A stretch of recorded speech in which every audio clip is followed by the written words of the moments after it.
slow. You just landed a UFL star. How could you be so down right now? He's going to lead the Giants in rushing this year, I thought. Possibly, but probably not. I would assume that'll be Devin Singletary, but Fair. Jacob Sailors, I think that's how you say his name, had a very good season in 2023 with the UFL playing for, I don't even remember which team to be completely honest, but he was playing in the UFL and he was second in the league in rushing and he put up some decent receiving numbers as well. Scored about 8 touchdowns last season. Yeah, the St. Louis Battlehawks, which is first of all, a pretty cool name. I do have to give credit to the UFL. They have some pretty cool team names. And the uniforms were pretty sick for the Battlehawks as well. But yeah, Jacob Saylor is probably competing on the back end of this roster, but an interesting signing here, a guy with a little bit of NFL experience, no regular season experience, but preseason and practice squad. And overall, just an intriguing signing. Yeah, another camp body, which this is the time of year for those kind of signings. You bring in these guys and they're fun storylines to root for. I'm sure he's going to get some run in the preseason games, in the second half of these games, especially. They're not playing anyone who, is a starter, or a lot of teams even on the second string. But, every year somebody makes noise that you don't expect. There's a surprise guy making the roster, and who knows, maybe it could be Sailors. And you've kind of mentioned that after Singletary on, as the lead back, so to speak, it's kind of up for grabs how the pecking order kind of goes from there from the Giants. Yeah, that's for sure. And once you get past the first two running backs, Devin Singletary and the rookie Tyrone Tracy, that running back 3 job, you would assume goes to Eric Gray, 5th-round pick last year, but the Giants didn't seem to want to put Eric Gray on the field last year. So as a 5th-round pick, you could cut your losses this offseason if you really want to. Though I like Eric Gray, and I think he will make the roster, and he should. You could potentially move on from him for some of these other talents. Not only Jacob Saylor is now competing for this position, but you also have Dante Miller, who the Giants signed earlier in this offseason, who missed the NFL draft for some sort of eligibility problem in NCAA, but ran a 4.27 40 and put up like a ridiculous number of bench reps. I think the number was like 27 or something crazy.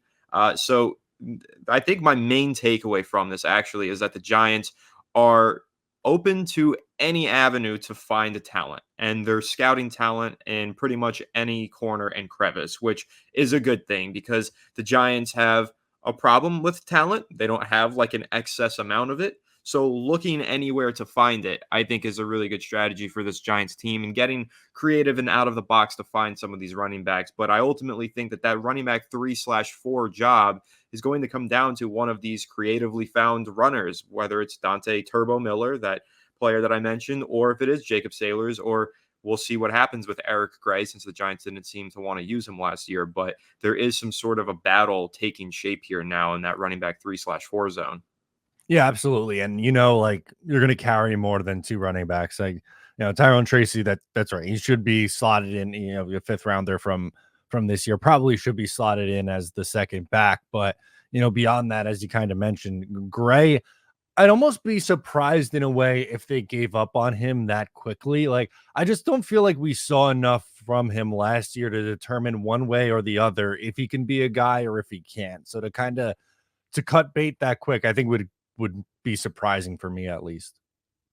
It would be surprising for me as well, but it just feels like he's one of those players that could sneakily be cut because the Giants, again, just didn't seem interested in using him. Like when Saquon Barkley was injured last year, Giants fans were like, okay, well, let's see what we have in this rookie. Maybe we drafted a stud in the 5th round and he's going to go in there and turn into the eventual starter of this team.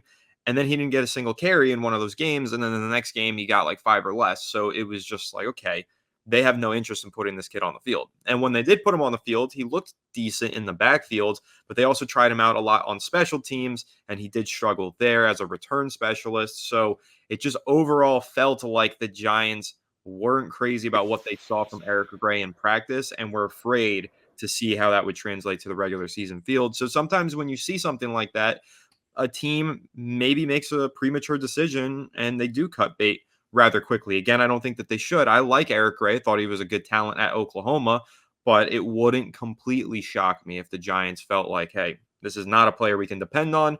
Maybe some of these other camp bodies that we brought in are a little bit more dependable and we like them better. Yeah, no, absolutely. And Johnny Boy's hanging out with us. What's going on, Johnny? Just wanted to give him a shout out. He's hanging in the chat as usual. But that's a good point. It kind of reminds me of what's going on with the Jets a little bit with Izzy Abanikanda, who they drafted last year on day 3 of the draft, and then now, they draft 2 more running backs in the mid rounds this past year, and it seems like they already jumped Izzy Abanikanda on the depth chart. So. Not quite the same in the Giants. The Giants went back to the well, but it's not like they went back and took 2 backs. But it seems like maybe fair to say that each the Jets and the Giants may be souring on the running back they took just a year ago. Yeah, and again, it's really unfortunate, and I feel like it's really just a lack of proper developing from the Giants in particular here because, like I said, they had opportunities to get Eric Gray on the field, and maybe they didn't feel like he was fully ready. Okay, that's fine, but I feel like that's probably on the fault of the Giants. You got to get your guys ready so that if Saquon Barkley does go down in week 5 or whenever he went down last year, Eric Gray is available and ready to go. He should be ready, and that's all in the fault of the coaching staff, in my opinion.